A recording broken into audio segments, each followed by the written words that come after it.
L'hôtesse de l'air ne chuchota pas, elle rit, fort, publiquement, cruellement. Elle tenait la carte d'embarquement de la femme noire comme un accessoire dans un spectacle comique et se moqua d'elle devant toute la cabine, l'appelant une passagère économique confuse de plus. La foule esquissa des sourires, les téléphones se levèrent. Un homme au rang 6 commença à filmer comme s'il avait trouvé son divertissement du jour. Mais la femme qu'il ridiculisait ne céda pas. Ses yeux restèrent fixés devant elle, calmes, concentrés, presque étrangement stables. Car pendant qu'ils étaient occupés à l'humilier, elle remarquait en silence quelque chose qu'ils étaient de trop arrogants pour voir.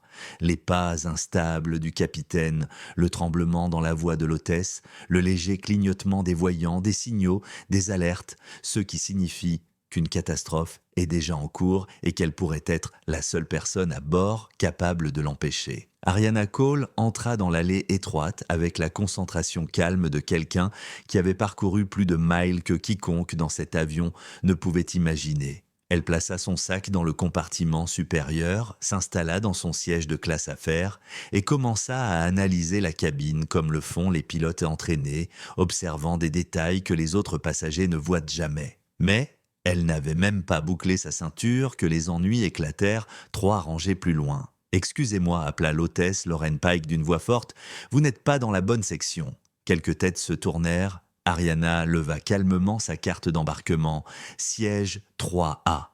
Lauren la lui arracha, la brandit comme un document suspect et ricana. « Ceci est la classe affaires. Peut-être avez-vous mal lu ?» L'expression d'Ariana ne changea pas. « C'est correct. » Lauren jeta la carte avec un peu trop de force, s'assurant que les passagers autour voient son irritation. « On a déjà vu des gens essayer de se faufiler ici. Je vais garder un œil sur vous. » Un homme de l'autre côté de l'allée, Kevin Hurley, éclata de rire en sortant son téléphone. « Ça va aller en ligne ?» murmura-t-il sans s'adresser à personne. « Une wannabe de première classe prise en flag. » Ariana l'entendit, tout le monde l'entendit. Elle resta immobile, même si ses yeux dérivèrent vers la porte du cockpit, ouverte une seconde de trop par rapport au protocole. 10 minutes plus tard, l'hostilité de Lauren monta d'un cran. « Pas de boisson avant le départ pour elle », annonça-t-elle à l'autre hôtesse. « On sert d'abord les passagers payants. » Ariana ne protesta pas. Elle observait le capitaine à la place, le capitaine Reed, dont la main tremblait légèrement alors qu'il se rendait aux toilettes, ses pas instables, sa posture tendue. Les instincts d'Ariana s'aiguisèrent. Peu après le décollage, Kevin pointa encore son téléphone vers elle. « Souriez », se moqua-t-il. « Montrez à la caméra comment vous vous êtes fait prendre à essayer de vous asseoir avec l'élite. » Ariana tourna la tête et parla si doucement qu'il dut s'approcher. « Gardez votre batterie. »« Pourquoi ?» ricana-t-il. « Votre crise ? Pour quelque chose que vous n'êtes pas prêt à vivre, » répondit-elle. Kevin leva les yeux au ciel et continua de filmer. L'avion atteignit son altitude de croisière, les lumières se tamisèrent, le service de repas commença. Ariana remarqua que Lauren servait les plateaux avec des mains visiblement tremblantes. Le capitaine Reed revint des toilettes, le visage pâle et perdu. La copilote Lynn n'allait pas mieux, mouvement lent, réaction retardée. Les annonces étaient étranges aussi, un léger bafouillement, des instructions mal prononcées, une mauvaise coordination entre le cockpit et la cabine. Le pouls d'Ariana se resserra non par peur, mais par calcul. Quand Lauren trébucha et faillit faire tomber un plateau, elle lança un regard accusateur à Ariana comme si c'était sa faute. « Vous êtes en train de me filmer ?» cracha-t-elle. « Non » répondit Ariana. « Est-ce que vous vous sentez bien ?» Lauren ricana. « Occupez-vous de vous. » Mais Ariana connaissait les symptômes. Elle les avait vus pendant des opérations militaires, désorientation rapide, nausées, perte de coordination, contamination alimentaire. Elle se leva. Lauren accourut. « Asseyez-vous, vous n'avez pas la permission de vous lever. » Ariana l'ignora et avança vers l'avant. Kevin se leva aussi, lui bloquant le passage. « Où pensez-vous aller ? Essayez de forcer le cockpit maintenant ?»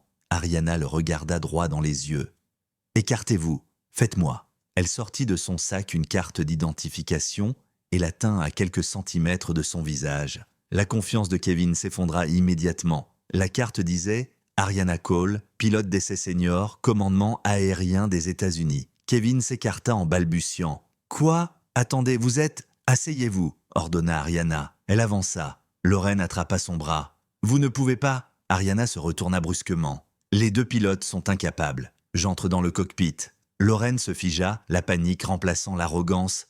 « Comment le savez-vous ? Je reconnais les signes, » dit Ariana, « et je suis la seule ici formée pour gérer ça. » Les passagers haletèrent. Le téléphone de Kevin tomba sur ses genoux.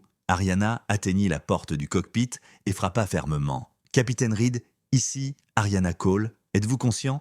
Un gémissement répondit depuis l'intérieur. Ariana entra et trouva les deux pilotes affaiblis, presque inconscients. L'avion était encore stable, mais pas pour longtemps. Des cellules orageuses clignotaient sur le radar et l'appareil dérivait légèrement hors trajectoire. Ariana s'assit dans le siège du capitaine, ses mains bougeant avec une précision instinctive. « Centre Orion, ici vol civil 2 Intine », appela-t-elle à la radio. « Les deux pilotes sont incapables. Je prends les commandes. » La réponse fut immédiate. « Ariana Cole, confirmez identité. » « Confirmé », répondit-elle, activation du protocole d'urgence. Dans la cabine, les passagers sentirent l'avion penché, un angle subtil mais terrifiant. Lorraine s'accrocha à un siège tremblante.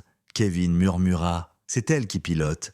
La femme que je filmais. Ariana stabilisa l'altitude, contourna une poche de turbulence et commença la descente vers une piste d'urgence à proximité. Sa voix ne trembla jamais, son souffle resta régulier, chaque mouvement précis et serein. Les vents de la tempête frappèrent le fuselage, secouant la cabine. Des cris éclatèrent. Un chariot à boissons roula violemment dans l'allée. Ariana lutta contre les commandes avec la force de quelqu'un qui avait déjà affronté bien pire. Elle aligna l'appareil, sortit le train d'atterrissage et réalisa une glissade contrôlée qui secoua chaque os mais sauva chaque vie. Quand le jet s'immobilisa enfin, la cabine tomba dans un silence stupéfait. Lorraine s'avança, tremblante de regret, murmurant des excuses qu'Ariana n'avait pas besoin d'entendre. Ariana se redressa, rappelant à tous que le respect ne se mérite pas par un statut, mais par la conduite. Alors que les équipes d'urgence arrivaient, elle sortit, intacte, la héroïne qu'ils avaient osé tourner en ridicule.